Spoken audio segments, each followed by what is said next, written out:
You sure had an interesting weekend. You were out in Colorado. There was so much hype leading up to that game. And then ultimately, it actually over-delivers as a game. Everyone thought that it would be a blowout because Colorado was the way better football team, and obviously Colorado State had made things a little bit personal with some of the comments from last week. So what was it like to be there and experience the actual football?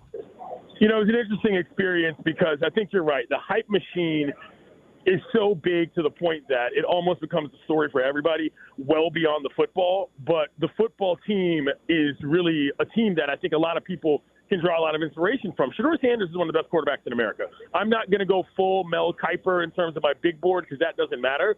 But the fact of the matter is that the toughness that kid displayed, especially after Travis Hunter got knocked out of that game, his primary target in terms of a lot of things, I thought was phenomenal. That showed me that football team is here to win games. You can say what you want about the college game days, the Fox Big Noon kickoffs, the concerts, the Lil Wayne's walking out, but when you watch the team play football, they are focused, they are determined, and they are good, which is ultimately what I learned the most about is how this team actually conducts themselves before, during, and after games. It's all about, for a lot of people, the glitz and the glamour. This team is so focused as any team I've seen in college football.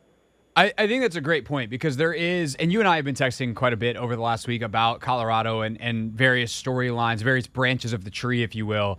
And one of the things that I think is missed so much is the substance here. Is like Deion Sanders is a very good football coach, and he has very good football players, even if he imported all of them, basically, 80-plus transfers / new players from last year. But like he did it for a reason because they want to actually play good football. And so, like, even we're going to play the clip in a second of you talking about kind of the storyline and some of the stuff around asking Deion a very specific question relative to the story you were working on. But when you go to experience the football game and even the aftermath of, like, the press conference, how much of it is actual, normal, run-of-the-mill college football?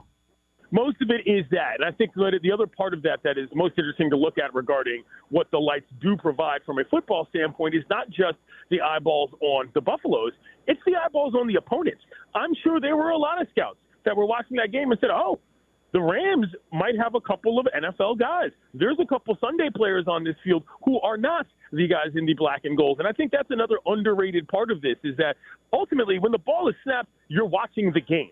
And what you're watching on the field is as competitive as anything we've seen across the country. Whether or not I think that Colorado is going to go undefeated or not is immaterial. The talent is the element, and everybody they play now has a bigger lens on them, which is good for their opponents in their further careers, as good as it is for their own team.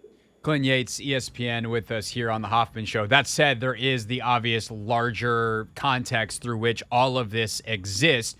And it is shown by the numbers. John Aueran from Sports Business Journal put out yesterday, there were more people still watching that game. I will fully admit, I was absolutely not one of them because of the time that I am about to say.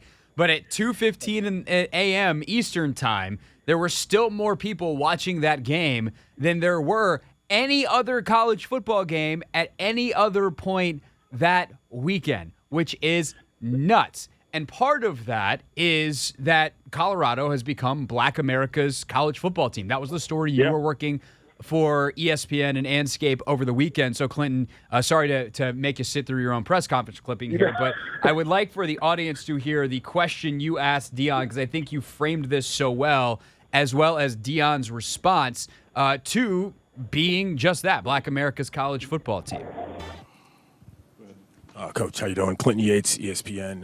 You talk about the vibe around this team, all the different people that are showing up around the program. Y'all are starting to get mentioned along the likes of Georgetown Hoyas, UNLV, Fab Five, Black America's team. You know what I'm saying, in terms of what you're representing.